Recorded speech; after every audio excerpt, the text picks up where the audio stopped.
రాజకీయాల గురించి ప్రస్తావించడం అనేది చాలా సంవత్సరాల తర్వాత మళ్ళీ ఇప్పుడే జరుగుతుంది. దానికి ప్రధానమైన కారణం తమ్ముడు పవన్ కళ్యాణ్, చంద్రబాబు నాయుడు గారు తెలుగుదేశం నుంచి బీజేపీ నాయకత్వం వీళ్ళందరూ ఒక కూటమిగా ఏర్పడ్డారు. అది చాలా సంతోషం, మంచి పరిణామం.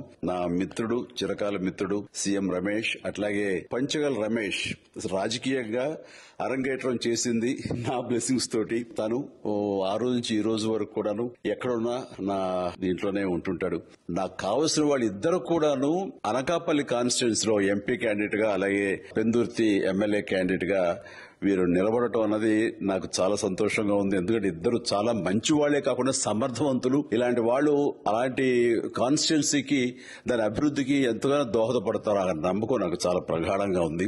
అనకాపల్లి కాన్స్టిట్యున్సీ అభివృద్ధికి ఈయన పరిచయాలు, కేంద్రంతో ఈయనకున్న సత్సంబంధాలు ఎంతో ఉపయోగపడతాయి. తద్వారా రమేష్ అలాగే మిగతా ఎమ్మెల్యేలు అందరూ కూడా ఎవరైతే అభివృద్ది చేయాలి ఆ ఎమ్మెల్యే నియోజకవర్గాలు అనుకున్నారో అవన్నీ కూడా సజావుగా సాగిపోతాయంటానికి దాని వెనకాల సీఎం గారి కృషి డెఫినెట్ గా ఉంటుందంటే ఎలాంటి సందేహం లేదు. మీ అందరి ఆశీస్సులు వీళ్ళకి ఉంటాయని ప్రగాఢంగా నమ్ముతూ ప్లీజ్ వారిని గెలిపించండి.